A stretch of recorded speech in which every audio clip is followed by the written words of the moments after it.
প্রিয় দর্শক, আপনাদের সবাইকে স্বাগত জানাচ্ছি আমাদের ডেইলি স্টারের নিয়মিত আয়োজন স্টার ডিসকোর্সের আজকের পর্বে।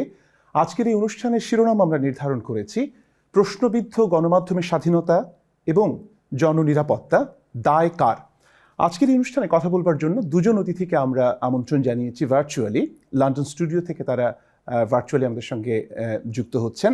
একজন জনাব সাবির মুস্তাফা, তিনি বিবিসি বাংলা বিভাগের সাবেক প্রধান, এবং আরেকজন খালেদ মুহিউদ্দিন, সাংবাদিক এবং তিনি ডয়েচে ভেলে জার্মান ভিত্তিক যে সংবাদ মাধ্যম সেটির বাংলা বিভাগের প্রধানের দায়িত্ব পালন করেছেন এক সময়।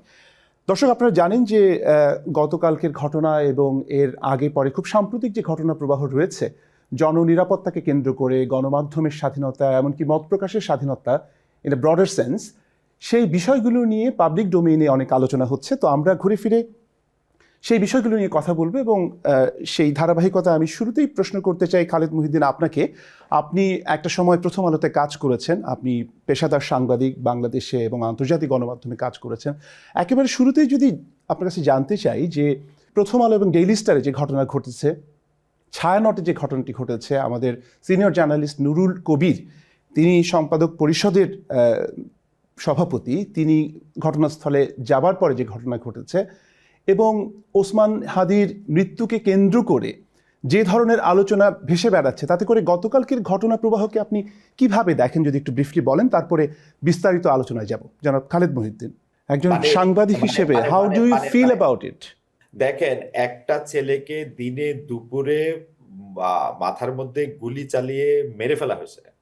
তারপরের ঘটনা হচ্ছে অনেক সময় মৃত্যু কে করছে, কারা খুন করছে সেগুলো আমরা জানি না। এইটার ক্ষেত্রে দেখা গেল সিসিটিভি ফুটেজও আছে। সেই সিসিটিভি ফুটেজ, মোটরসাইকেল, তারপরে সে কোথায়, আজকে 7 দিন হয়ে গেছে, 7 দিন আগে মানে গুলি খাইছে, এখন পর্যন্ত সেই আততায়ীকে ধরা সম্ভব হয় না। এইটা কি হয়? এইটা হচ্ছে একটা সাংঘাতিক রকমের বার্তা আপনি দেন যে বাংলাদেশের আইন শৃঙ্খলা পরিস্থিতিটা এরকম, প্রকাশ্য দিবালোকে আপনি একটা লোককে মোটরসাইকেল চালায় এটা খুন করলে এটা কিছু হবে না। তারপরে কি শুরু হইলো? তারপরে শুরু হইলো যে কে এটা করছে। আইন শৃঙ্খলা বাহিনী, বাংলাদেশের একটা সরকার, তারা কে করছে এটা না জানলেও এই পৃথিবীর সবাই জানে যে এটা কে করছে। তারপরে কি হইলো, এইটার পিছনে কে আছে সেটা আমরা সবাই জানি। এটা পিছনে কে আছে, অমুক আছে, তমুক আছে, তমুক আছে। আচ্ছা, কথা পর্যন্ত এটা ঠিক আছে। কি হলো, আমরা খুবই দুঃখজনক ভাবে জানতে পারলাম যে এই হাদি যেই যুদ্ধটা করতেছিল সেই যুদ্ধটা করতে পারলো না, মারা গেল। ওর সঙ্গে সঙ্গে ঘোষণা আসলো এই প্রতিষ্ঠান ধ্বংস করে দিতে হবে, এই প্রতিষ্ঠানকে আগুন লাগাই দিতে হবে। এই প্রতিষ্ঠান ডেইলি স্টার, প্রথম আলো, ছায়ানট, উদীচী, এরা সব ভারতের দালাল, ওদেরকে গিয়া ধৈর্যান্যের মাইমাইরা পুইরা দিয়ে আসতে হবে। এবং কিছু লোক সেখানে গেল, শুধু না, তারা সেখানের মধ্যে আগুন দিল, সেখানে সাংবাদিকরা আটকায় থাকলো, ছায়ানটে পুরাইলো। মানে শুধুমাত্র হাদি মারা গেছে এইটার প্রতিশোধ নেওয়ার কথা বলে যে কাজগুলি করা হয়েছে একদম অপোজিট হাদি যেগুলি বলছে সেগুলির বেশিরভাগ ক্ষেত্রে। আমি নিজে আবার শুনতেছিলাম, আবার একদম অপোজিট কাজগুলি করা হয়েছে। এখন এটার মধ্যে বুলবুল, আপনি আমার ফিলিংস জিজ্ঞেস করতেছেন, আমার কাছে খুবই নিষ্ঠুর মনে হতেছে আপনারে। আমি যে ফিলিং গুলি করতেছি আমারও খুব নিষ্ঠুর লাগতেছে। আচ্ছা, মানে আপনি সাংবাদিক হিসেবে ফিলিংস এর কথা জিজ্ঞেস করছেন, মানে মানুষ হিসেবে আমাদের ফিলিংসটা কি আসলে? একটা আপনি আপনি আপনি হিসাবগুলি দেখেন, একটা লোককে মেরে তার পায়ের কাছ থেকে তাকে ঝুলিয়ে আগুন দেওয়া হচ্ছে, সবাই মিলে উল্লাস করতেছে, সবাই মিলে খুব উল্লাস করতেছে যে খুব ভালো একটা কাজ করা হইতেছে, পরম করুণাময় আল্লাহর উদ্দেশ্যে তাকবীর দেওয়া হচ্ছে, খুব ভালো কাজগুলি করা হইতেছে। এবং কেউ কেউ এটাকে ইনস্টিগেট করতেছে, ইনস্টিগেট করে তাদের কিছু পয়েন্ট হচ্ছে, ভিউ হচ্ছে, তারা মানুষের জন্য ভালো হচ্ছে, সেরা হচ্ছে, বলা হচ্ছে এর এগেনস্টে যেতে কথা বলা হবে তাদেরকে দেখে নেওয়া হবে। হ্যাঁ, দেখে নেওয়া হবে, বলা হবে কালকে থেকে তুমি আওয়ামী লীগের দোসর, ফেসিস্ট। এটা প্রথম আলো, ডেইলি স্টার বা ওই মানে অন্য লোকের দোষ গুণ বিচার করার জায়গা থেকে আমি বলতেছি না কিন্তু আসলে, কিন্তু আমাদের মধ্যে যারা শিক্ষিত লোকজন তারা কিন্তু এই জায়গাটাতে আমাদেরকে নিয়ে আসছেন। শিক্ষিত খুবই, আমার শিক্ষকরা, আমি যখন কোন একটা প্রশ্ন করলে তারা আমাকে অতি সহজে বলতে পারছেন। আপনার এই কথা কিন্তু ফেসিবাদের পক্ষে চলে যাচ্ছে খালে, কালকে থেকে আমি শোটা শুরু করার, কালকে আমি একটা শো করছি, শো শুরু করার 10 মিনিট আগে জানছি ছেলেটা মারা গেছে। মানে আমি কিন্তু এই ধরনের তরুণ, এই ধরনের প্রাণ, এই ধরনের প্রাণের সবসময় ভক্ত। আমার সাথে তাদের কথার না মিলুক, কাজের না মিলুক, নীতির না মিলুক, কথা বলতেছে, আমার কিন্তু ভাল লাগে। মানে আমার আমার আমার কথা শুনতে মানে ভাল লাগে, কিন্তু আমার বিপক্ষেও বলতেছে, আমার ভাল লাগতেছে, কিন্তু আমি রাইট। আমি আমার পক্ষে বলতেছে, ভাল লাগতেছে। তা এখন খালেদ মহিউদ্দিন, একটা জিনিস আমি একটু মানে আমি বুঝতে চাই যে এই ঘটনাটা তো হঠাৎ করে ঘটেছে বিষয়টা তা না। মানে অনেকেই যখন সোশ্যাল মিডিয়াতে এই বিষয়গুলোর ব্যাপারে প্রতিক্রিয়া ব্যক্ত করছেন, তারা বলছেন যে অন্তর্বর্তী সরকার দায়িত্ব নেওয়ার পর থেকেই যে মবক্রেসি বা মবের সংস্কৃতি ঘুরে ফিরে বিভিন্ন পর্যায়ে চলে আসছে, ট্যাগিং দেওয়া হচ্ছে, ফ্যাসিস্টের দোষর বলা হচ্ছে, যাকে যেভাবে পাওয়া হচ্ছে আক্রান্ত করার একটা আমরা দেখছি প্রবণতা। তো সেটিকে তো সর্বোচ্চ পর্যায় থেকে পৃষ্ঠপোষকতা করা হয়েছে বা এই বিষয়ে এক ধরনের উদাসীন থাকা হয়েছে, এরকম নানা অভিযোগও রয়েছে। সেটিকে আপনি কিভাবে দেখেন? দেখেন, আমি এইভাবে বলি না যে এই সরকারের আমলে খুব মবক্রেসি ওইসব সব, মানে এইসব সরকারের আমলে এই শব্দগুলি আমরা বেশি বলি, হুম, মব, কিন্তু মব আমাদের চরিত্রে। আমরা প্রতি 10 জনের মধ্যে 9 জন চোর, কিন্তু কোনো একটা লোককে চোর হিসেবে চিহ্নিত করতে পারলে তাকে পিটায় মারার ক্ষেত্রে আমাদের উৎসাহের সীমা নাই। আমরা একটা হাইজ্যাকার ধরতে পারলে আমরা পিটায় মারি। এক কোথায় কি গল্প রটলো যে বাচ্চা চুরি করে নিয়ে যায়, তখন এক মহিলাকে ধরে স্কুলে আমরা পিটায় মেরে ফেললাম না, এক অপ্রকৃত মহিলাকে। এবং হুম, এই পিটায় মারার পরে এবারে গোষ্ঠীগত নিষ্ঠুরতার ব্যাপারে আমাদের যদি এই মানে এটা যদি কোনো কেউ একটা আমাদেরকে দূর থেকে দেখতো, এটা একটা সুনামের জায়গা থেকে দেখতো। এখন ঘটনা হয়েছে কি, এই সরকার আসার পরে যেটা হয়েছে, এই সরকারের তো আসলে কোনো কিছুর উপরেই কন্ট্রোল নাই। হুম, হুম। যতটুকু কন্ট্রোল আছে ওটুক হচ্ছে, আমি জানি না মানে ওটুকু আসে কিনা, কোনো কিছুর উপরে কন্ট্রোল নাই, তার ফলে হচ্ছে মবের উপরেও নাই। আবার এদিকে হচ্ছে আমাদের সাংঘাতিক আমরা সবাই বাংলাদেশে মনে হয় 17 কোটি লোকের মধ্যে 19 কোটি লোক সাংবাদিক। তো মানে তাদের তো সবারই এই যে খবরগুলি ডিসেমিনেট করতে হয়, নিজের ফেসবুক পেজে দিতে হয়, নিজে ট্যাগ দিতে হয়, নিজে এটা করতে হয়, সেজন্য এটা একটু বেশি ছড়ায়। কিন্তু মব যেটাকে আমরা বলি, গোষ্ঠী করে করে আমরা আমাদের সাজা আমাদের দিয়ে দেওয়া, আমরা এই সাজার ব্যবস্থা করা, সেইটা আমরা চিরকালই ছিলাম কম বেশি। আমি আসলে এইটাও বলতে পারবো না যে এই সরকারের আমলে সবচেয়ে বেশি বাড়ছে। এই সরকারের আমলে যেটা হইছে সেইটা ওই সাবেক সরকারের আমলে পুলিশের একটা খুব সাংঘাতিক রকম, পুলিশ আর জনগণ মুখোমুখি দাঁড়ানোর পরে পুলিশের মোরাল ভেঙে যাওয়ার জন্যই হোক আর যার জন্যই হোক, এই সরকারের আমলে যেটা হইছে, এই সরকারের নিজের না আছে নৈতিক সাহস, না আছে ইচ্ছা। তারা শুধু শুধু মিষ্টি মিষ্টি কথা বলবে, একটু এনজিও মার্কা থাকবে, একটু একটু সেফ জায়গার থেকে ভালো কথাও বলবে, আবার একটু ইনক্লুশনের কথাও বলবে, আবার খুব বেশি মানে আমি আমি জানি না, ওরা তো ভোট করবে না, ওরা খুব বেশি পপুলিস্টও থাকতে চায়। হুম, হুম। যেদিকে বৃষ্টি সেদিকে ছাতা ধরে। কিন্তু এই Sure. প্রেসের যিনি শফিক ভাই, আমি শফিক ভাইয়ের দোষ দিই না, শফিক ভাই আমার খুব ঘনিষ্ঠ। ডক্টর মোহাম্মদ ইউনূস যা, শফিক ভাই তা। কত ভালোভাবে উনি ডক্টর ইউনূসকে রিপ্রেজেন্ট করতে পারছেন, এইটা আসলে আমি দেখি। ডক্টর মোহাম্মদ ইউনূসও আসলে হাওয়াই দেখছে দেখছে যে না, এটা তো একটু মানে বেশি হয়ে গেল। আচ্ছা ঠিক আছে, তাহলে আমরা এটা থেকে এটা প্রতিক্রিয়া জানাই। আমি সাবির মুস্তাফা আপনার কাছে আসতে চাই। দুটো বিষয় আপনি একটু দৃষ্টি আকর্ষণ করি। একটা হচ্ছে চলতি বছরের ফেব্রুয়ারিতে প্রধান উপদেষ্টা প্রেস সচিব শফিকুল আলম ফরেন সার্ভিস একাডেমিতে এক প্রেস ব্রিফিংয়ে বলেছিলেন যে গত 53 বছরে, আমি তাকে কোট করছি, গত 53 বছরে স্বাধীনতার পর গণমাধ্যমে এত বেশি স্বাধীনতা কেউ কোনোদিন এনজয় করেননি। আবার গত বছরের শেষ দিকে অর্থাৎ 11ই সেপ্টেম্বর 2024 অন্তর্বর্তী সরকারের প্রধান উপদেষ্টা জাতির উদ্দেশ্যে দেওয়া ভাষণের একটি পর্যায়ে সবাইকে মন খুলে সমালোচনার আহ্বান জানিয়েছিলেন। এই যে সেপ্টেম্বর, তারপরে আমরা চলতি বছরের ফেব্রুয়ারির এই যে বক্তব্যগুলো সরকারের প্রেস সচিব, প্রধান উপদেষ্টার, এর ধারাবাহিকতায় আজকের এই জায়গাটিতে দাঁড়িয়ে আপনি এই বক্তব্যগুলোকে কিভাবে ইভালুয়েট করবেন বা মূল্যায়ন করবেন, জনাব সাবির মুস্তাফা? একটা জিনিস ঠিক, যে এটা প্রেস সচিব প্রায় বলে থাকেন যে ডিজিএফআই কে দিয়ে আর ফোন করানো হয় না। এবং আমি যত সম্পাদককে চিনি বাংলাদেশে, তারা এই কথাটা স্বীকার করেন যে আজকাল আর ডিজিএফআই দিয়ে ফোন করা হয় না।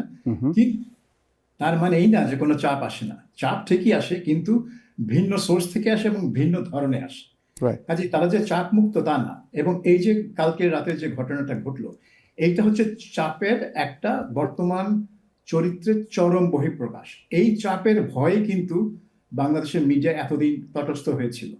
এবং ডেইলি স্টার এবং প্রথম আলোর এই আক্রমণ এবং পুরানোর ঘটনা দেখিয়ে দিল যে চাপ যে অগ্রাহ্য করতে চাইবে তার কি পরিণতি হতে পারে। তবে আমি বলবো যে বাংলাদেশের ইতিহাসে তো কখনোই গণমাধ্যম সম্পূর্ণ স্বাধীনতা ভোগ করেনি। হয়তো 91 থেকে 2001 সাল পর্যন্ত, এই যে 10 বছর, খালেদা জিয়ার প্রথম টার্ম, শেখ হাসিনার প্রথম টার্ম, এই সময় বলা যেতে পারে যে মিডিয়া অনেক লেভেলের স্বাধীনতা ভোগ করছিল। কিন্তু তারপরে 2001 সালের পর থেকে কিন্তু ভিন্ন ধরনের চাপ আসতে থাকে এবং 1/11-এর সময় আমরা দেখেছি ডিজিএফআই এর সরাসরি হস্তক্ষেপ শুরু হয়ে গেল মিডিয়াতে, টেলিফোন করে হুমকি দেওয়া এবং বলা যে কোনটা ছাপা যাবে, কোনটা ছাপা যাবে না, কোনটা ছাপতে হবেই, কোনটা ছাপা যাবেই না। এবং তারপরে যখন ইলেকশনের পর শেখ হাসিনা প্রধানমন্ত্রী হলেন, এটা খুবই আনফর্চুনেট যে তিনি সেই ধারাটাই বজায় রাখলেন এবং ডিজিএফআইকে সেখান থেকে আর উইথড্র করলেন না, ডিজিএফআই তার কাজ চালিয়ে গেল। তা এখন ডিজিএফআই নাই, কিন্তু এখন গণমাধ্যম একটা বিশাল স্বাধীনতা করছে, সেটা একদমই সঠিক না। কারণ যে সম্পাদকরা বা সাংবাদিকরা আমাকে বলেছে যে ডিজিএফআই এর ফোন করে না, তারা কিন্তু নিজেরাই বলছে তারা কি ধরনের চাপের মধ্যে আছে এবং কি ধরনের একটা ভয়ের মধ্যে তাদের কাজ করতে। এখন আপনার কথা থেকে যতটুকু বুঝতে পারছি যে ভয়ের যে সংস্কৃতি, সেটা এক ধরনের প্যারাডাইম শিফট হয়েছে। আগে ডিজিএফআইকে দিয়ে ফোন করানো হতো, এখন অন্যভাবে একটা ভীতির পরিবেশ তৈরি করা হয়েছে। তো এখন এটির সঙ্গে এই প্রশ্নটি খুব সামঞ্জস্যপূর্ণ কিনা যে প্রকাশ্যে যারা মব ভায়োলেন্স করেছে গত প্রায় দেড় বছর সময়, তাদের বিচার না হওয়ার কারণেই কি এই সংস্কৃতির এক ধরনের বিস্তার ঘটছে কিনা আপনি কি মনে করেন? অবশ্যই অবশ্যই, এটা নিয়ে তার কোনো আলোচনা দরকার নেই। যখনই সরকারের তরফ থেকে এদের বিরুদ্ধে কোনো পদক্ষেপ না হয় না, তখনই সরকার কিন্তু আর কি বলে যে একটা বাইস্ট্যান্ডার থাকে না, তারা হয়ে যায় মদতদাতা। এবং সেটাকে যখন প্রধান উপদেষ্টা প্রেস সচিব ডিফেন্ড করার চেষ্টা করেন, বলেন যে এটা মব ভায়োলেন্স না বা মব না, এটা হচ্ছে প্রেশার গ্রুপ, তখনই বোঝা যাচ্ছে যে এই মবগুলো এই সরকার হয় তাদেরকে ঘাটাতে চায় না, কারণ তারা এমন একটা রাজনৈতিক মতাদর্শ পক্ষে আছে যেটা সরকারের দরকার, অথবা তারা যেই কাজটা করছে সেটা সরকারেরই কাজ। এটা ইংরেজিতে বললে they are just doing the government's dirty work. হ্যাঁ, আমি অদূর যাব না, কিন্তু এটা বলার অবকাশ রয়েছে যে এই মবগুলো যেসব কাজ করছে, এই যে ধানমন্ডি 32 নম্বর রোডে দেখেন মুজিব মেমোরিয়াল, যেটা কি স্মৃতি জাদুঘর, সেটা 4 বার আক্রমণ হয়েছে। আরেকবার ঢাকা সিটি কর্পোরেশনের বুলডোজার এবং এক্সকাভেটর এনে ভাঙা হয়েছে, পুলিশ এবং সেনাবাহিনী দাঁড়িয়ে দাঁড়িয়ে তামাশা দেখেছে। অর্থাৎ এটা এখানে যদি বলি যে এটা সরকারি মদদে করা হয়েছে, আমি তো ভুল বলবো না। তো আপনি যখন একটা মবকে মদত দিচ্ছেন একটা ভাঙচুর করার জন্য, একটা ভায়োলেন্স করার জন্য, তখন সেই একই মব যখন ডেইলি স্টারে যাবে, যখন প্রথম আলোতে যাবে, তারপরে সেই একই কাজ করবে, তখন তো আপনি বলতে পারেন না যে এটা সাবোটাজকারীরা করেছে, এটা ষড়যন্ত্রকারীরা করেছে, কারণ এরা আপনার চোখের সামনে এসব করছে, আপনি এদেরকে বরঞ্চ প্রশ্রয় দিয়েছেন। কাজে আমি পুরো ঘটনার জন্যই সরকারকেই দায়ী করব। যারা করেছে তারা তো অবশ্যই দায়ী, কিন্তু তারা তাদের কাজ করেছে, তাদের যেটা করতে চেয়েছে। ডেইলি স্টার, প্রথম আলো তাদের নিশানায় ছিল অনেক দিন ধরে। এটা শুধু গত বছর অগস্টের পর থেকে না, তার আগের থেকেই এদের নিশানায় ছিল ডেইলি স্টার এবং প্রথম আলো, এবং এইবার তারা সফল হয়েছে। সেটির কারণ কি সাবির মুস্তাফা, আপনার কাছে কি মনে হয়? মানে ডেইলি স্টার এবং প্রথম আলোকে টার্গেট করার প্রধান কারণ কি বলে আপনি মনে করেন? কারণটা তো পরিষ্কার। কারণ হচ্ছে ডেইলি স্টার এবং প্রথম আলো এই দুইটা পত্রিকা বাংলাদেশের সবচেয়ে গুরুত্বপূর্ণ পত্রিকা, যারা এক ধরনের উদারপন্থী নীতি এবং ধর্মনিরপেক্ষ নীতি ধারণ করে, এবং সেই নীতি অনুযায়ী তারা কিন্তু গিয়েছেন। সেই কোন সরকার ক্ষমতায় আছে, কোন দল ক্ষমতায় আছে, সেটা কিন্তু ডেইলি স্টারের সম্পাদকীয় নীতি কখনো পরিবর্তন করাতে পারে নাই, এ পর্যন্ত পারে নাই। এবং যেহেতু তারা ধর্মনিরপেক্ষতা এবং উদারনীতি একটা মূল্যবোধ নিয়ে চলে এই দুইটা পত্রিকা, কাজে তাদের কাছে ধর্মীয় উগ্রতা, ধর্মীয় মৌলবাদ, সেটাকে তারা সন্দেহের চোখে দেখে, বা সেটাকে তারা একটা নেতিবাচক ডেভেলপমেন্ট হিসেবে কভার করেছে। সেজন্য এই রাডিক্যাল ইসলামপন্থী উগ্রবাদী সংগঠনগুলো সবসময় ডেইলি স্টার এবং প্রথম আলোকে কণ্ঠরোধ করার জন্য তৈরি ছিল। জি, আপনার এই প্রসঙ্গ থেকে আমি খালেদ মহিউদ্দিনের কাছে যেতে চাই যে নুরুল কবির তার খুব সাম্প্রতিক একটি সাক্ষাৎকারে জামায়াত ইসলাম সম্পর্কে তিনি বেশ সমালোচনা মুখর ছিলেন, এবং অনেকেই এই ধরনের অ্যানালজিতে আসতে চান যে যেহেতু ওই প্রথম আলো বা ডেইলি স্টারের যে সম্পাদকীয় নীতি, একইভাবে নুরুল কবির যেভাবে কথা বলেন, তার যে দর্শন, জীবন দর্শন বলেন বা রাজনৈতিক যে আদর্শিক জায়গা, সেখানে এই লিবারেল একটা বিষয় আমরা লক্ষ্য করি। তো সেই জায়গাটিতেও অনেকের আপত্তি বলে অনেকে মনে করছেন। আপনি কি এই অ্যানালজির সঙ্গে একমত কিনা? দ্বিমত পোষণ করার সুযোগ তো খুব নাই। আপনি আমাকে যখন পরিচয় করে দিলেন, আপনি আমার সাবেক কর্মস্থলের কথা পরিচয় করে দিলেন। এখনো আমি তো একটা কাজ করি, আমি একটা ঠিকানা টেলিভিশনে আমার একটা টক শো করি, যে টক শোটার মধ্যে থেকে আসলে নানা ধরনের লোকের সাথে আমি কথা বলতে চাই, বা কথা বলার সুযোগ হয়। যদিও মানে বিএনপির প্রধান বা যিনি এখন দায়িত্বপ্রাপ্ত প্রধান আছেন তার সঙ্গে কথা বলতে না পারলেও জামাতের যিনি দায়িত্বপ্রাপ্ত প্রধান আছেন তার সঙ্গে আমার 2বার কথা হয়েছে, মানে অন রেকর্ড। যিনি তারপরের জন যিনি আছেন তার সঙ্গে কথা হয়েছে। আহ, তাদের সাথে কথা বলে আমার কখনো মনে হয় নাই যে তারা আসলে যারা লিবারেল পক্ষে আছেন তাদেরকে তারা শত্রু জ্ঞান করতেছেন। তারা বরং আমাকে উল্টা ধারণাটা দিতেছেন। তারা কিন্তু আমাকে বলতেছেন যে তারা সবাইকে নিয়েই তারা একটা ইনক্লুসিভ। আমি কিন্তু একদম স্পেসিফিক তাদেরকে প্রশ্ন করছি যে আপনারা যদি ক্ষমতায় আসেন, আপনারা যদি রাষ্ট্রপ্রধান হন, আপনারা যদি সরকার প্রধান হন, তাহলে যারা আপনাদের মত মানে না, যারা আপনাদের মতবাদের সাথে অনুসারী না, তাদের আসলে কি হবে। তারাও কিন্তু আমাকে একদম স্পেসিফিকলি বলছে তারা আরো বেশি ভালো থাকবে, তাদের অধিকার আরো বেশি সংরক্ষিত থাকবে, আমরা আরো এটা করব। তো আপনারা কি চান না যে এরকম আর কেউ থাকুক? উনারা তখন বলছে যে না, আমরা আরো বেশি করে চাই যে এরকম মত থাকুক। তাইলে এরা কারা যারা মনে করতেছে যে একটা, আপনি যদি প্রথম আলো, ডেইলি স্টার, কাউরি আমি আসলে ওরকম আলাদা আলাদা করে তারা লিবারেল না ওরকম ভাবে আমি বলতে চাই না, কারণ এক একজন এক এক সময় এক এক রকম আচরণ করে আসলে। মানে কিন্তু খবরের কাগজের যেটা হয়, তারা প্রতিটা সময় তারা একটা করে পরীক্ষা দেয় জনগণের কাছে। তারা যদি ভুয়া কোনো কিছু বলে, পরের দিন পাবলিক আর তাকে পয়সা দিয়ে কিনবে না। এত চেষ্টা করেও আমি ওই দিন জানতে চাইছিলাম যে আমাদের একজন লোকের কাছে যে ভাই, আওয়ামী লীগ আমলে নাইলে আপনারা অনেক নিষ্পেষণের শিকার হয়েছেন। আপনাদের তো 2টা পত্রিকা আছে, একটা সরাসরি মুখপাত্র সংগ্রাম, আর একটা আপনাদের দ্বারা পরিচালিত একটা পত্রিকা নয়া দিগন্ত। এটা সার্কুলেশন কি বাড়ছে যে এই সরকার আওয়ামী লীগ সরকার চলে গেল 15 মাসের মধ্যে? এই সার্কুলেশনটা না বাড়ার আসলে কারণটা কি? জামাত ইসলামের লোক তো অনেক বেশি। জামাত ইসলামের লোকেরা সবাই নয়া দিগন্ত সংগ্রাম পড়লেও, বিএনপির লোকেরা সবাই দিনকাল পড়লেও কিন্তু পত্রিকার সার্কুলেশন অনেক বেশি হওয়ার কথা। প্রথম আলো, ডেইলি স্টারটার যেটাকে সাবির ভাই একটা মানে পর্যবেক্ষণ দিয়ে বলতেছে যে সম্পাদকীয় নীতি চেঞ্জ হচ্ছে না, সেই সম্পাদকীয় নীতিটা উদারনৈতিক কিনা সেটা তো একটা মানে সংজ্ঞার আলোচনা, কিন্তু যেইটা চেঞ্জ আমরা দেখি না সেটা হচ্ছে যে এস্টাবলিশমেন্টের পায়ে গিয়ে ও লুটায় পড়তেছে না, ক্ষমতাসীনদেরকেই সে শুধু তোষণ করতেছে না, ক্ষমতাসীনদেরকে নিয়ে সে প্রশ্ন করতেছে। সেই ক্ষমতাসীন যেই হোক, মানে প্রথম আলো, ডেইলি স্টারের চেয়ে প্রিয় তো ডক্টর মোহাম্মদ ইউনূসের কারণ না। মতি ভাই, মাহফুজ ভাই ডক্টর ইউনূসের ইন্টারভিউ নিতে গেলে ইন্টারভিউ নিতে পারে না, বাচ্চা পোলাপানের মতো প্রশ্ন করে, মানে বলে যে মানে আমরা তো উনার কাছে মানে সত্যি সত্যি মুখেও বলে। তো উনারাও কিন্তু এই ডক্টর ইউনূস সরকারকে, এস্টাবলিশমেন্টকে, যেটাকে গভর্নমেন্টের ইন ডিসগাইজ, গভর্নমেন্টের ডার্টি ওয়ার্ক যারা করতেছে তাদেরকে প্রশ্ন করে দেশটাকে একটা রিকনসিলিয়েশনের মধ্যে আনা, প্রতিবেশী দেশের সাথে সম্পর্কের ক্ষেত্রে তাদের অবস্থান, মানে সবকিছু মিলায়া তাদেরকে শত্রু মনে করতেছে কারা? এরা তো নিজেদেরকে লুকাইতেছে না, এরা তো বইলা নিজেদেরকে শত্রু বলতেছে। আমি যেই জায়গাটাতে আবার যাইতে চাই, ডক্টর মোহাম্মদ ইউনূস, আমি যেহেতু তার মুখপাত্র হিসেবে আমাদের সাবেক সাংবাদিক, অধুনা আমলা প্রেস সচিব জনাব শফিকুল আলমকে চিনি, তাদের জানি কি একটা ভূতে ধরছে ডক্টর মোহাম্মদ ইউনূসকে। সেই ভূতটা হচ্ছে জনপ্রিয়তার ভূত। তারা কি ইলেকশন করবে? একটা অনির্বাচিত সরকারের জনপ্রিয়তার জন্য এত মারাত্মক, উনারা অ্যাপ্রুভাল রেট খুঁজে বসে বসে কেন? উনারা কি ইলেকশন করবে?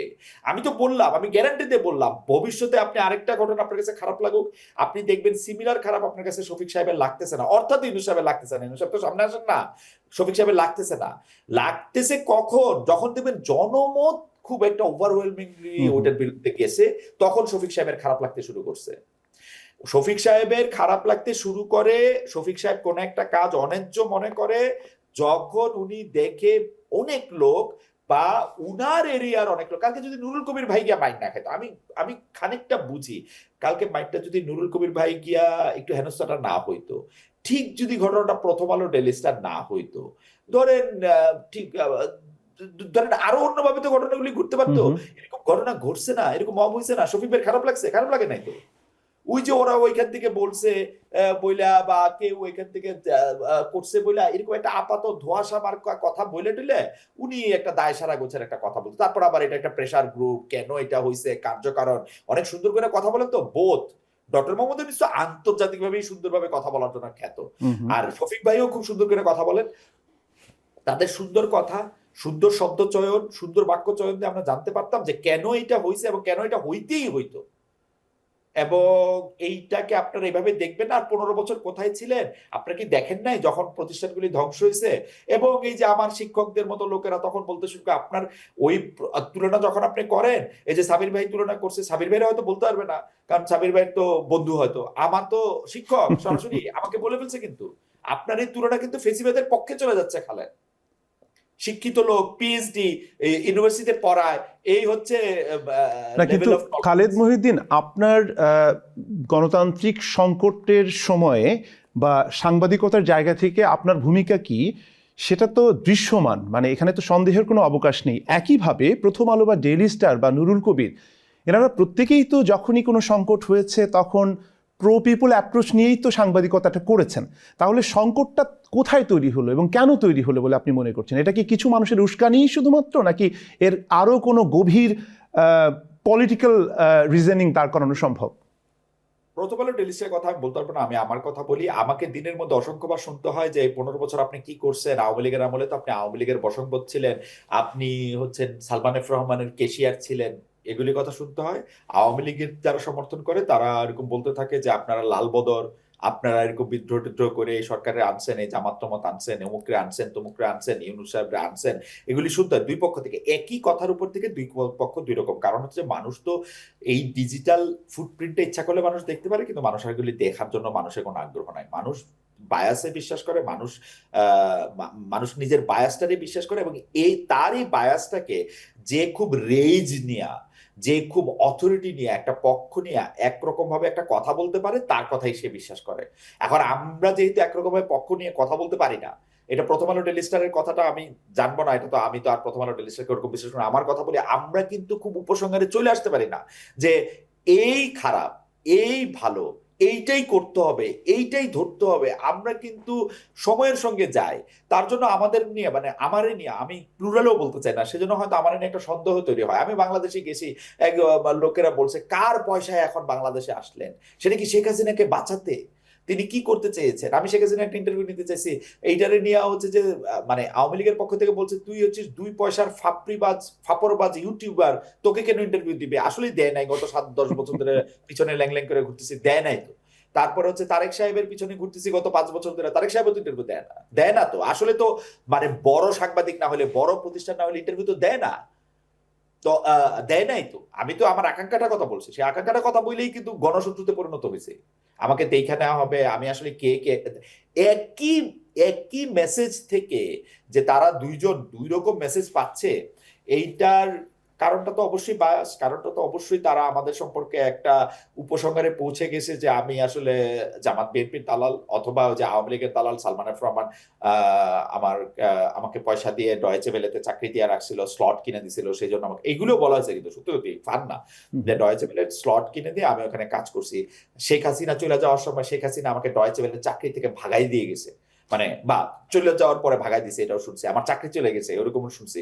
মানে এগুলি বলা হইতেছে হচ্ছে একটাই কারণে, কারণ হচ্ছে আমরা উপসংহারে পৌঁছাতে পারতেছি না। আমরা একটা লোককে চূড়ান্ত খারাপ কইতে পারতেছি না, একটা লোককে চূড়ান্ত ভালো কইতে পারতেছি না, আমরা কইতে পারতেছি না যে, এবং তাদের চূড়ান্ত ভালো বলার মধ্যেও কিন্তু সন্দেহজনক জায়গা আছে। তারা কিন্তু মানে যেটাকে বলে জাতে মাতাল তালে ঠিকের মতো। আপনি দেখবেন ওই হাসিনা আমলের মতোই সবচেয়ে যিনি টপে আছেন তার সমালোচনা করে না, কিন্তু তিনি শুধু ভালো আর বাকি সব খারাপ বলেন।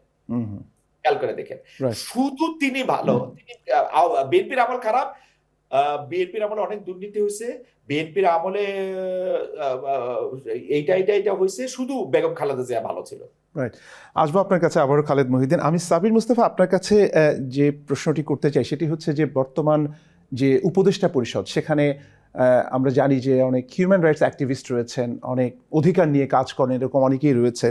কিন্তু আপনি যদি লক্ষ্য করেন যে গত কয়েকদিনের যে ঘটনা প্রবাহ, সেখানে মানবাধিকার লঙ্ঘনের ভয়ঙ্কর সব ঘটনা ঘটেছে। মানে আমি যদি আপনাকে তালিকা সহকারে একটা একটা করে বলি, যে কি হয়েছে, সেটাতে না গিয়ে আমি যদি একটা যে ঘটনাটির কথা সম্ভবত আপনাদের মধ্য থেকে কেউ একজন উল্লেখ করছিলেন যে ধর্ম অবমাননা বা ধর্মীয় কটূক্তির কারণে একজনকে পিটিয়ে মেরে ফেলা হয়েছে, আবার সেখানে লাশে আগুন ধরিয়ে দেওয়া হয়েছে। কি ভয়ঙ্কর বিভৎস ঘটনা!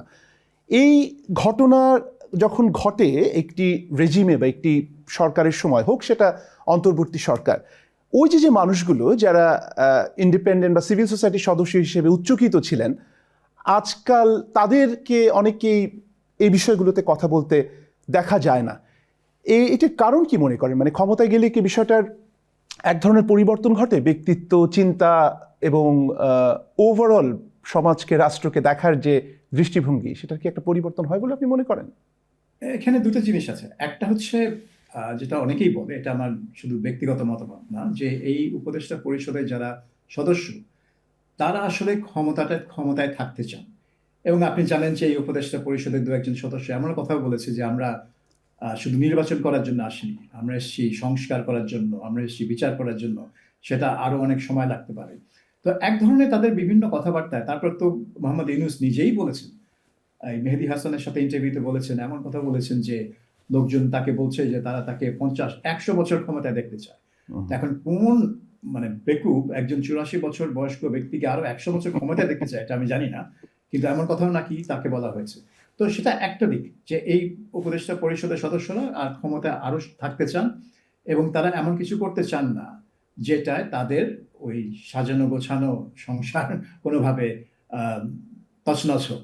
কিন্তু আরেকটা জিনিস আমার মনে হয় কি, যে এই পুরো সরকারটাই গঠন করা হয়েছে একটা ভিউ পয়েন্ট থেকে, যে কে আওয়ামী লীগ বিরোধী, সবাইকে মানে বেছে বেছে কারা আওয়ামী লীগের বিরোধিতা করছে সেই অনুযায়ী তাদেরকে চাকরি দেওয়া, মানে উপদেষ্টা পরিষদে আনা হয়েছে, অন্যান্য জায়গায় চাকরি দেওয়া হয়েছে।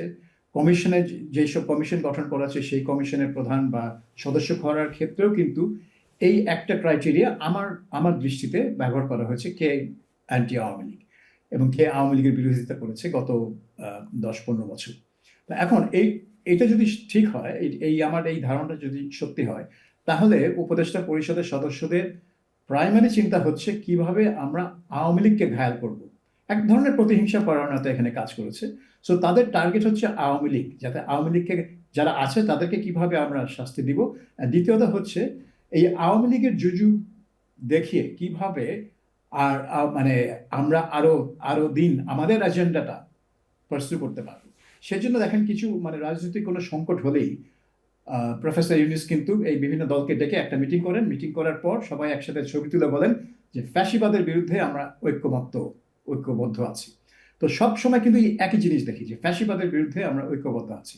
কিন্তু এই আলোচনাটা হয় যখনই কোনো রাজনৈতিক চাপের মুখে পড়ে সরকার, যখন সরকার অন্যান্য সিদ্ধান্ত নিচ্ছে, যেরকম বন্দরের লিজ দেওয়া বা অন্য কোনো সিদ্ধান্ত, তখন কিন্তু তারা রাজনৈতিক দলের সাথে পরামর্শ করেন না, যেটা নিয়ে রাজনৈতিক দলগুলো মাঝে মধ্যে মিনমিন করে ক্ষোভ প্রকাশ করে। কিন্তু যখনই তারা চাপের মুখে পড়ে তখনই কিন্তু এই প্রথমে 3টা দলের সাথে মিটিং করে, তারপর অন্যান্য ছোটগুলোকে নিয়ে আসে এবং সবাই ঐক্যবদ্ধ হয়ে যায় ফ্যাসিবাদের বিরুদ্ধে। অর্থাৎ চাপ মানে হচ্ছে যে একটা ফ্যাসিবাদের জুজু, ভয় দেখানো, যে এই তো চলে আসলে, এই তো চলে আসলে। তো এইসবের কারণে আমার মনে হয় তারা বাংলাদেশে আসলে কি ঘটছে, জনমানুষের কি ক্ষতি হচ্ছে, বা কোনটা ভালো হবে কোনটা মন্দ হবে, সেটার দিকে তাদের খেয়াল করার সময় নেই। তারা তাদের নিজস্ব এজেন্ডা নিয়ে আছেন এবং নিজেদের ক্ষমতা সামাল দেওয়ার জন্যই আছেন। ফলে এই সরকার মনেই করছে না যে এই এত বড় একটা মানবতা বিরোধী অপরাধ যেটা হয়ে গেল ময়মনসিংহে ভালুকায়, সেটা নিয়ে তাদের কোনো মাথা ব্যথা করার দরকার রয়েছে। এমনকি আপনি অধিকারের যিনি কর্ণধার আদিলুর রহমান খান, তিনি আছেন সরকারে এবং তিনি কিন্তু বেশ কাজ করেছেন বাংলাদেশে মানবাধিকার নিয়ে। এটা কিন্তু মানে ছোটখাটো কাজ না, উনি বড় মাপের কাজ করেছেন মানবাধিকার নিয়ে বাংলাদেশে। কিন্তু তিনি দেখেন কি স্টেটমেন্ট দিচ্ছেন, যে আওয়ামী লীগের ফ্যাসিবাদের অবশিষ্টাংশ ধ্বংস করা হবে। তো অবশিষ্টাংশ, তো উনিও আছেন ওইটা নিয়ে। এটা খুবই আনফর্চুনেট, কিন্তু এই সরকারের পুরো 1.5 বছরের চিত্রটাই হচ্ছে এরকম।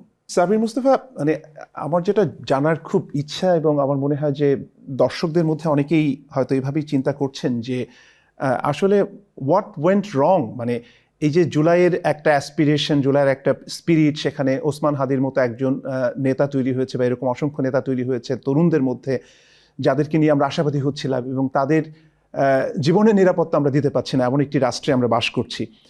এবং সেই মৃত্যুকে নিয়ে এক ধরনের রাজনীতি, দোষারোপের সংস্কৃতি এবং হত্যাকারী পালিয়ে যাওয়া ইত্যাদি ইত্যাদি যখন এই পর্যায়ে এসে দাঁড়াই আমরা,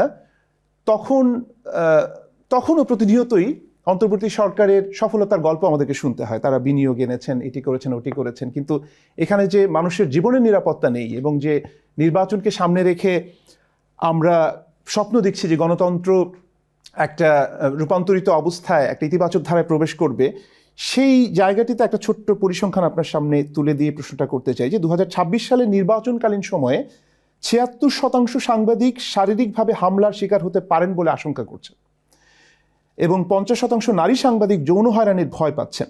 এখন সাংবাদিকদের সুরক্ষা আমরা নিশ্চিত করতে পারছি না। আমরা এই পরিস্থিতিতে আপনি গণতান্ত্রিক উত্তরণ কিভাবে সম্ভব যদি আমাদেরকে একটু বলেন। আরেকটা হত্যাকাণ্ড হয়েছে যেটাও মিডিয়াতে খুব একটা জায়গা করতে পারছে না, সেটা হচ্ছে খুলনার সাংবাদিক জি, এবং খুলনা প্রেস ক্লাবের ভারপ্রাপ্ত সভাপতি, তাকে কিন্তু গুলি করে হত্যা করা হয়েছে এবং এটাও ছিল মোটরসাইকেল আরোহী আততায়ী, তাকে গুলি করে হত্যা করেছে। কাজেই বাংলাদেশে এই যে ওসমান হাদিকে মোটরসাইকেল চড়ে আততায়ী রাস্তার মধ্যে প্রকাশ্যে গুলি করে হত্যা করলো, এইটা কিন্তু আলোড়ন সৃষ্টি করেছে বিকজ ওসমান হাদি একজন রাজনৈতিক ব্যক্তিত্ব। তিনি একটা ওই পোস্ট হাসিনা সময়ে একটা গ্রুপের নেতৃত্ব দেন, তাদের আশা আকাঙ্ক্ষার প্রতিফলন ঘটান, সেজন্য তিনি তার উপর হামলাটা এত বড় খবর, কিন্তু এই প্রেস ক্লাবের সভাপতি, খুলনার প্রেস ক্লাবের সভাপতির হত্যাকাণ্ড অত বড় খবর না। কিন্তু দুটোই হত্যাকাণ্ড, দুটোই একই ধরনের হয়েছে। অর্থাৎ বাংলাদেশে যে কারো জীবনের নিরাপত্তা সেভাবে নেই, কেউ যদি কাউকে হত্যা করতে চায় সেটা কত সহজ, এই দুইটা ঘটনাই সেটা প্রমাণ করবে। সেটার জন্য আপনার শুধু হাদির ঘটনা না, ওই ঘটনাও সেটাই প্রমাণ করে। হাদি বরঞ্চ বলতে পারেন যে তার মানে নিরাপত্তা থাকা দরকার ছিল, যেহেতু সে একজন ক্যান্ডিডেট হতে যাচ্ছে নির্বাচনে। এখন এই অবস্থাতে আপনার নির্বাচন কিভাবে সুষ্ঠু হবে, অবাধ হবে, নিরাপদ হবে এবং শান্তিপূর্ণ হবে, সেটা তো একটা বড় প্রশ্ন। কিন্তু আমার একটা আশঙ্কা হচ্ছে যে অনেকেই সেই প্রশ্নটাই সৃষ্টি করতে চায় যাতে নির্বাচনটা না হয়, যে এই মুহূর্তে বাংলাদেশে শান্তিপূর্ণ নির্বাচন করার পরিবেশ নেই, সেজন্য আর মানে নির্বাচনটাকে অনির্দিষ্টকালের জন্য স্থগিত করতে হবে। তো এইটা কার জন্য ভালো হবে? এটা নিশ্চয়ই বাংলাদেশের জন্য ভালো হবে না, বাংলাদেশের মানুষের জন্য ভালো হবে না। কারণ বাংলাদেশে খুবই প্রয়োজন এখন একটা শান্তিপূর্ণ ক্ষমতা হস্তান্তর, একটা অনির্বাচিত সরকারের হাত থেকে একটা নির্বাচিত সরকারের হাতে শান্তিপূর্ণ ক্ষমতা হস্তান্তরই হচ্ছে এখন বাংলাদেশের জন্য সবচেয়ে বড় প্রয়োজন।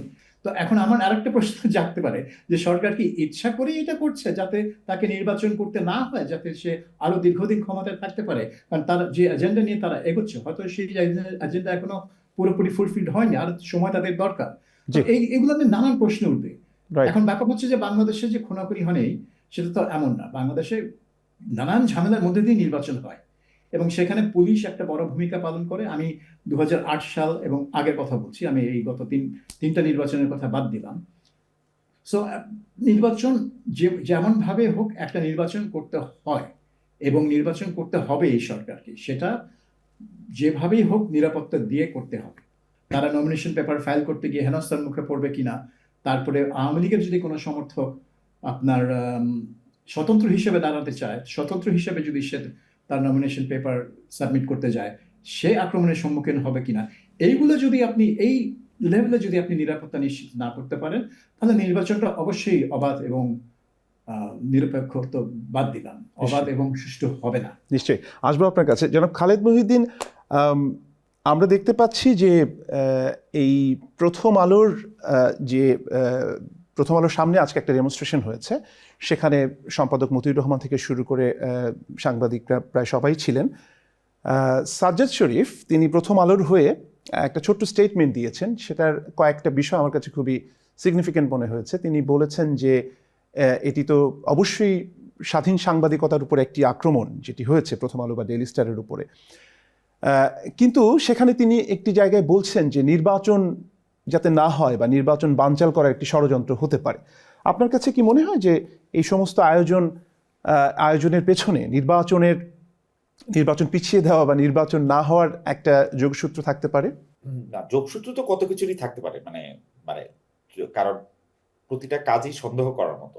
আমার কিন্তু সাবির ভাইয়ের সাথে আমি একদম একমত। এই সরকার কিন্তু আরো বেশি কিছুদিন হয়তো থাকতে চাইছিল, কিন্তু আমি আবার মনে করি সাবির ভাই এই সরকার এটা বুঝা ফেলছে যে ওরা থাকতে পারবে না।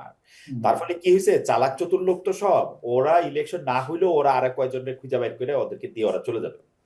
এইটা ওরা আর থাকতেছে না, মানে এইটা আমি একদম গ্যারান্টি দিতে পারি যে ফেব্রুয়ারি 12 তারিখে যদি ওরা ইলেকশন না করতে পারে, ওরা অন্য কারো কাছে ক্ষমতা দিয়ে, সেটা সিভিলিয়ান সরকার হোক, মিলিটারি সরকার হোক, প্রেসিডেন্সিয়াল সরকার হোক, বা কোনো একটা জাতীয় ফর্ম করে ওরা চলে যাবে। কিন্তু ইনু সাহেব কিন্তু চালাক। ইনু সাহেব কিন্তু ওই যে আপনি ক্ষমতা আঁকড়ে রেখেছেন তা না, উনি একটা নিজের একটা ভিকটিম ভিকটিম দেখায় ওইখান থেকে উনি চলে যাবে। আমরা বরং উনারে পড়ি, উনি কিভাবে কি লিখে। আমার প্রিয় পাস টাইম হচ্ছে ওকে পড়া, মানে ওর প্রেস উইং, মানে শফিক ভাই, মানে ইউনুস ভাই, সরি ইউনুস তো ভাই না, স্যাররা কি বলেন, আমি এটা একটু আমার আমার আমার পড়তে ইচ্ছা করে। স্যার ভাই আপনি খেয়াল করেন যে উনারা ডেডলাইন দিচ্ছেন ঢাকা 19 ডিসেম্বর।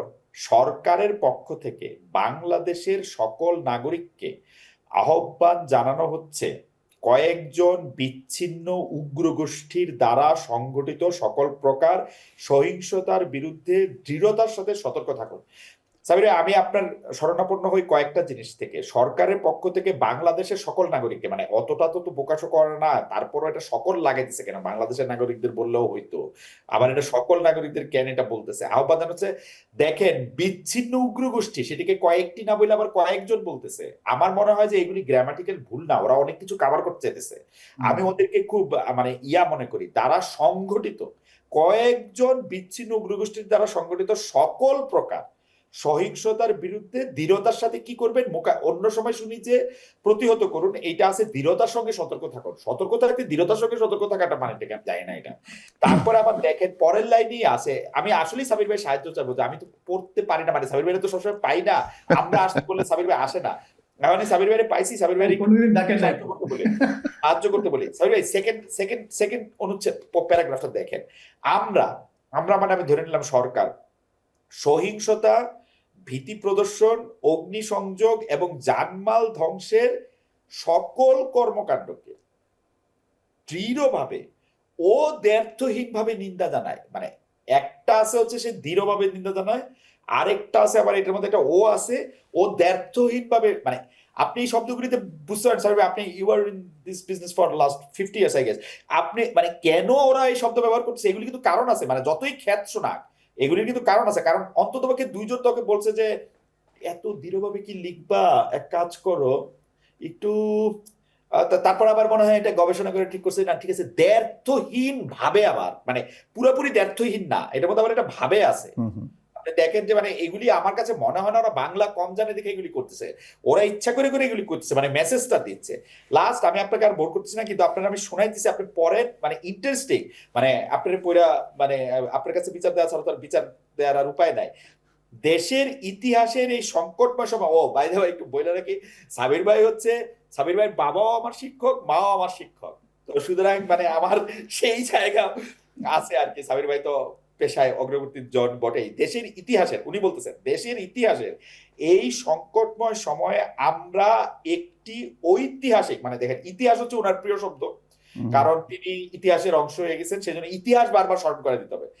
দেশের ইতিহাসের এই সংকটময় সময়, মানে যেন সংকটময় সময় বললে সময়টা বোঝা যাচ্ছিল না, ইতিহাসের সংকটময় সময়ে আমরা একটি ঐতিহাসিক গণতান্ত্রিক রূপান্তরের মধ্য দিয়ে অগ্রসর হচ্ছি, যারা বিশৃঙ্খলাকে পুঁজি হিসাবে নেয় এবং শান্তির পথকে উপেক্ষা করে, মনে হচ্ছে বাইবেল পড়তেছি, এমন অল্প কয়েকজনের কারণে এই অগ্রযাত্রা আমরা কোনোভাবে ব্যাহত হতে দিতে পারি না এবং দেব না। আমি সত্যি কথা ভাই, এই এরশাদের আমলের ছাড়া বেগম জিয়ার প্রথম আমলের প্রেস নোটগুলি বা ওইখান থেকে আসা জিনিসগুলি আমরা ক্লাসরুমে পড়ছি, ক্লাসরুম ম্যাটেরিয়াল হিসেবে। তারপরে তো প্রথমবার যখন শেখ হাসিনা, তারপরে হচ্ছে যে তত্ত্বাবধায়ক সরকার, এমনকি এদের সরকার, এগুলিও কিছুটা ক্লাসরুম ম্যাটেরিয়াল হিসেবে, কিছুটা তখন ছোটখাটো চাকরি করে সেগুলির হিসাবে সেগুলি দেখছি। এইরকম আমি দেখি নাই, কিন্তু আমার কাছে মনে হয়েছে উনারা সৎ, উনাদের যে মনের অবস্থা সেইটা উনাদের বিবৃতিগুলি পড়লে আমি প্রায়টা পাই। উনাদের বিবৃতি আমি সব পড়ি, প্রথম থেকে শেষ পর্যন্ত, মানে ডেডলাইন থেকে দাড়ি পর্যন্ত, এবং উনার বিবৃতির মধ্যে আমি পাই যে উনারা হয়তো ক্ষমতায় থাকার ইচ্ছাটা ছিল সাবির ভাই, ক্ষমতায় থাকতে পারবে না, কিন্তু কি করতে চায়, আগে কি করছে, এর কোনো ছবির সাথে বর্তমান ফটোর কোনো মিল নাই। আমি আপনার কথা সূত্র ধরে খালেদ মহিউদ্দিন, আমি সাবির মুস্তাফার কাছে আসতে চাই যে আমরা যখন ঐকমত্য কমিশনের চূড়ান্ত রিপোর্ট প্রকাশ করা হয় এবং সেই অনুষ্ঠানে প্রধান উপদেষ্টা একটি কথা বেশ আলোচিত হয়েছিল যে আমরা বর্বরতা থেকে সভ্যতার দিকে সভ্যতায় প্রবেশ করলাম। তো এখন এই পর্যায়ে এসে কতটুকু সভ্য হতে পেরেছি এবং সেখানে অন্তর্বর্তী সরকারের অবদান কতটুকু, এটিকে কি মূল্যায়ন করার সুযোগ আছে সাবির মুস্তাফা? প্রফেসর ইউনূসের ওই মন্তব্যটা তো ছিল অত্যন্ত অত্যন্ত ন্যাক্কারজনক। যেটা বলা যে আমরা যেদিন জুলাই সনদ স্বাক্ষর হলো সেদিন থেকে সভ্য হলাম, মানে তার আগে আমরা অসভ্য ছিলাম। তো উনি কি একটা অসভ্য দেশে কাজ করে শান্তিতে নোবেল পুরস্কার পেয়েছিলেন? আমার তো সেটা মনে হয় না। তো বাংলাদেশের সভ্যতা এক ধরনের সভ্যতা, অন্যান্য দেশের সভ্যতা ভিন্ন ধরনের সভ্যতা। কিন্তু মৌলিক ব্যাপার হচ্ছে যে আপনি সভ্য হবেন যখন আপনি আপনার মানে ফেলো সিটিজেনের জীবনের মূল্য দিতে জানবেন এবং তাকে তার স্বাধীনতা দিতে শিখবেন। সেটা তো একটা সভ্যতার লক্ষণ, জীবনের মূল্য দেওয়া। তো বাংলাদেশে এটাই হয়ে গেছে একটা সমস্যা যে আমরা এখনো জীবনের মূল্য দিই না, মূল্য দিতে শিখি না। এই যে স্টেটমেন্টটা খালেদ মহিউদ্দিন পড়ে শোনালেন, সেখানে আমার মনে হচ্ছে যে আন্ডারলাইং মেসেজ হচ্ছে যে আমরা খুব কষ্টে আছি ভাই, সেজন্য এইটুকু স্বীকার করছি যেটা হচ্ছে বিচ্ছিন্ন ঘটনা, কিন্তু আমরা যেটা বলছি সেটা আমরা কোনো দ্বিধা দ্বন্দ্ব ছাড়াই বলছি, ব্যর্থহীন ভাবে বলছি, মানে আমাদের মধ্যে কোনো দ্বিধা নেই। কিন্তু আসলে দ্বিধা আছে, বিকজ এইখানে যে কতগুলা শব্দ চয়ন হয়েছে যেগুলো আর কি কয়েকজন বিচ্ছিন্ন গোষ্ঠী, তো এগুলো হচ্ছে বিচ্ছিন্ন না, এটা যে একদম এদের যে একটা ধারাবাহিকতা আছে সেটা তো আমরা গত 1.5 বছর ধরেই দেখে আসছি। কিন্তু এখন প্রচন্ড চাপের মুখে পড়ে তারা স্বীকার করতে বাধ্য হচ্ছেন যে এদের বিরুদ্ধে কিছু করা দরকার, কিন্তু তারা সার্বিক অ্যাকশনে যাবে না, তারা কিছুটা যাবেন।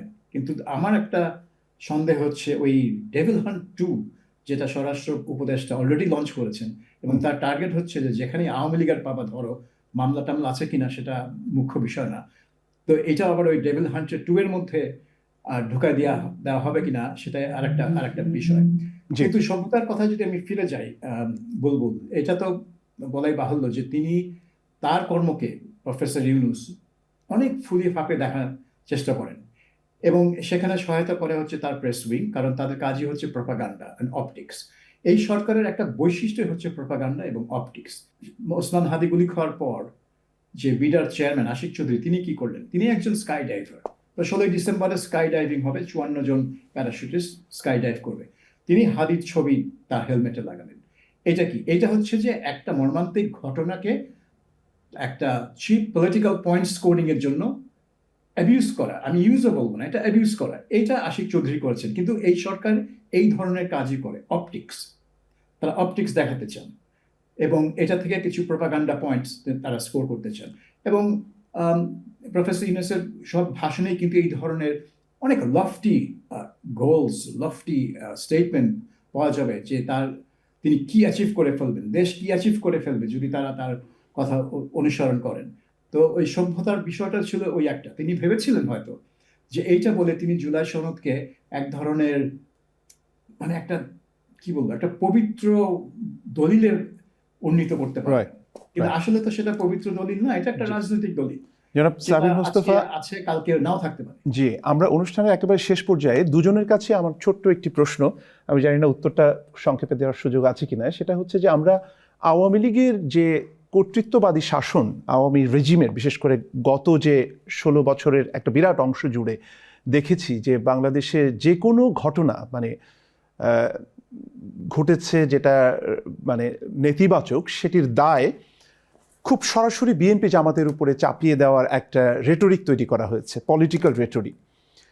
এবং আমরা ভাবলাম যে জুলাই পরে একটা পরিবর্তন এসছে বাংলাদেশে এবং সেখানে অন্তত যারা অপরাধ করে তাদের শনাক্ত করে বিচারের আওতায় আনা হবে এবং এই যে ব্লেম গেম বা সব কিছুর মধ্যেই প্রতিপক্ষকে খুঁজে পাবার যে একটা আকাঙ্ক্ষা সেটি হয়তো থাকবে না। কিন্তু আমরা সেই একই ঘটনার পুনরাবৃত্তি দেখতে পাচ্ছি বলে অনেকে মনে করেন বা অভিযোগ করেন, সব কিছুর মধ্যেই ফ্যাসিবাদকে টেনে আনা, ফ্যাসিবাদের দোসর হিসাবে সবাইকে ট্যাগ দেওয়া, এই প্রবণতাটিকে আপনি কিভাবে দেখেন সেটি জেনেই আমি খালেদ মহিউদ্দিনের কাছে যেতে চাই। এই ফ্যাসিবাদ ট্যাগটা, এটা নিয়ে আমার অনেক অন্য আপত্তি আছে। কারণ আমি আসলে বাংলাদেশের আওয়ামী লীগ বা আওয়ামী লীগ দলকে ফ্যাসিবাদী দল হিসেবে দেখি না এই কারণে যে তাদের কর্মকাণ্ড খুবই নিপীড়ক, তারা আধিপত্যবাদী, তারা স্বৈরাচারী। কিন্তু ফ্যাসিবাদ হচ্ছে একটা মতাদর্শ। এই মতাদর্শের ভিত্তি হচ্ছে জাতীয়তাবাদ, এবং শুধু জাতীয়তাবাদ না, এটার ভিত্তি হচ্ছে উগ্র জাতীয়তাবাদ। যে জাতীয়তাবাদ অন্য কোনো জাতি, মানে জাতিগত বা ধর্মীয় গোষ্ঠীকে তার শত্রু হিসেবে চিহ্নিত করে। আরেকটা হচ্ছে যে এই প্রবণতাটা এক ধরনের বিরাজনীতিকরণের যে প্রক্রিয়া আমরা 1/11-এর সময় দেখেছিলাম বাংলাদেশের মধ্যবিত্ত সমাজে, বিশেষ করে যাদেরকে সুশীল বলা হয়, তাদের মধ্যে এই একটা প্রবণতা আছে যে বাংলাদেশে যদি রাজনীতিবিদরা ক্ষমতায় না থাকে তাহলে বাংলাদেশের সব কিছু ঠিক হয়ে যাবে। সেই জন্যই তারা সবসময় চেষ্টা করে যে এই রাজনৈতিক দলগুলোর দোষ। শুধু এটা আওয়ামী লীগের দোষ না, আওয়ামী লীগ গত 10-15 বছর যা করেছে সেটাও দোষ না, বিএনপি তো তাই করবে। বিএনপি ক্ষমতা আসলে একই কাজ করবে। আওয়ামী লীগ 15 বছর সময় পেয়েছিল, বেশি সময় পেয়েছিল বলে বেশি করেছে। বিএনপি ওই সময় পেলেও একই কাজ করতো। আর জামাত কি করে আমরা জানি, 1971 সালে দেখেছি জামাতের সরকার কি হতে পারে। কাজেই তারা একটা বিরাজনীতিকরণের বয়ান এখানে তোলে। তো সেটা আমার দৃষ্টিতে খুবই বিপজ্জনক। কারণ আলটিমেটলি যদি দেশে গণতন্ত্র থাকতে হয় তাহলে আপনার দেশ রাজনীতিকরাই চালাবে, রাজনীতিকরাই ইলেকশন করবে, তারাই ইলেকশনে জিতে বা সরকার গঠন করবে এবং তারাই দেশ চালাবে।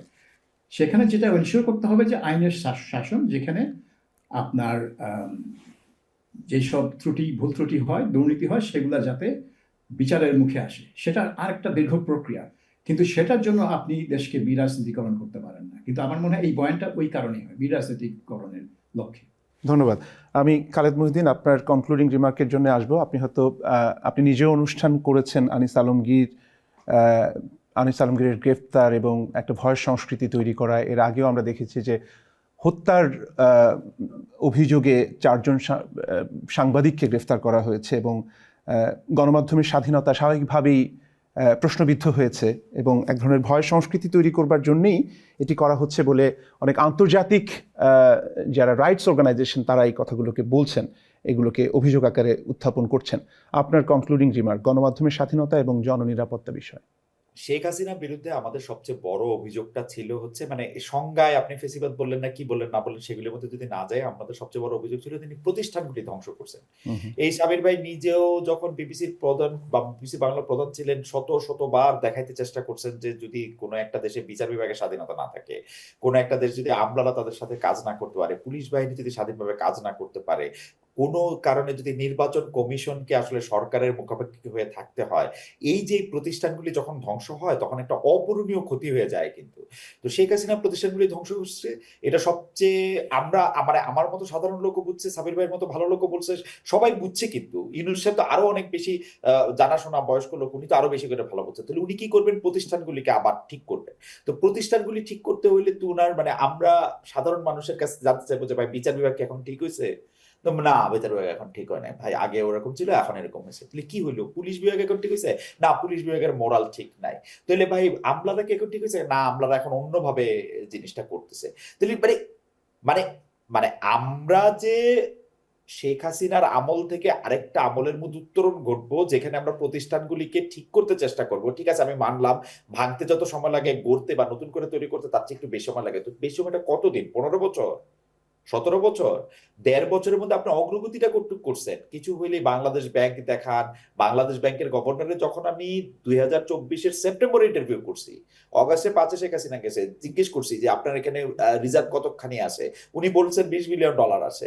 তার মানে উনি তো শূন্য থেকে শুরু করে নাই। যদি এটা শূন্য থেকে শুরু করতো সেটা তো একটা আরেক কথা হতো। উনি তো আমাকে বলছে, আমাকে ইন্টারভিউতে বলছে, এটা তো কোথাও লেখা।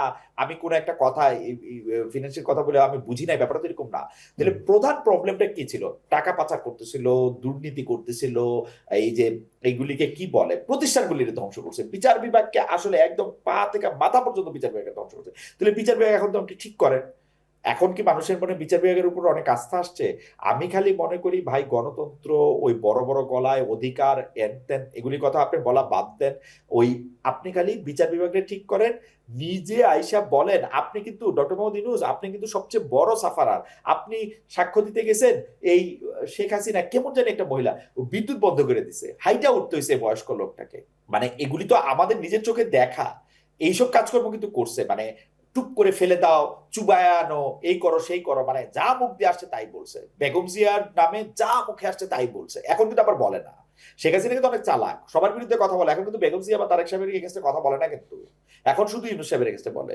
তো আমি তো এই সব জায়গা থেকে দেখে আমি কিন্তু মনে করি যে ভাই আমরা আর একটা জিনিস খালি আপনার কাছে চাই, যে ডক্টর মোহাম্মদ ইউনূস আপনি নির্বাচন দিবেন কি দিবেন না দিবেন, তারপরে কে আসবে না আসবে, তার আগে আপনি যতখানি সময় আছেন একটা ইনস্টিটিউশনের মধ্যে একটু ঠিক করে যান, একটা নিরপেক্ষ কথা বলে যান যে হ্যাঁ বিচার বিভাগ এখন নিরপেক্ষ, বিচার বিভাগ তার কাজ করতে পারছে।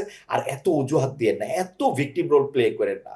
এই সারা জীবন এই মানে আপনার, আমি এটা বলি আর কি, যে মানিক বন্দ্যোপাধ্যায়ের গল্প আছে না, ওই যেটার মধ্যে যে পাচি ঘাটা যে শুকায় না, ওই ওই ওই ওই ওই ঘাস না শুকানোর ওই এনজিও ধর্মী মতবাদ বাদ দেন, ঘাটা শুকানোর চেষ্টা করেন। মানে এই ভিকটিম রোল প্লে করেন না, এই এগুলি সমাধান করেন। আর আপনি জনপ্রিয় হয়ে কি হবে? আপনি ভোটে দাঁড়াবেন? আপনার তো অ্যাপ্রুভাল রেটিং লাগে কেন? মানে আমি জানি না, মানে আমার কথা সেন্স মেক করলো কিনা, কিন্তু আমার সারাক্ষণ মনে হয় এরা খালি অ্যাপ্রুভাল রেটিং চায়। অ্যাপ্রুভাল রেটিং দিয়ে এরা করবে কি? শেখ হাসিনা জোর করে মানুষের গলায় চিপা দিরা অ্যাপ্রুভাল রেটিং চাইতো, কারণ সে জানে সে তো আর ভোট করবে না।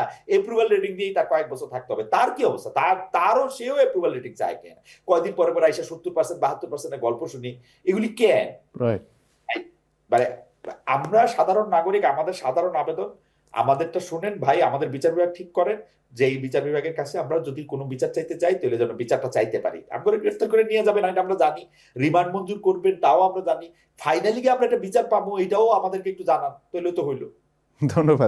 ধন্যবাদ খালেদ মহিউদ্দিন এবং সাবির মোস্তফা, আপনাদের দুজনকে। প্রিয় দর্শক, আমরা অনুষ্ঠানের একেবারে শেষ পর্যায়ে চলে এসেছি। আমাদের আজকের আলোচনার বিষয়ে গণমাধ্যমের স্বাধীনতা এবং জননিরাপত্তার মতো গুরুত্বপূর্ণ বিষয়গুলো উঠে এসেছে, এবং খালেদ মহিউদ্দিন, সাবির মোস্তফা দুজনই তাদের নিজস্ব দৃষ্টিভঙ্গি অনুযায়ী যেভাবে বাংলাদেশকে তারা দেখছেন সেটি আপনাদের সঙ্গে শেয়ার করেছেন। আগামী অনুষ্ঠান দেখবার আমন্ত্রণ জানিয়ে আজকের মতো এখানে বিদায় নিচ্ছি। যে যেখানে আছেন ভালো থাকুন, সুস্থ থাকুন, নিরাপদে থাকুন।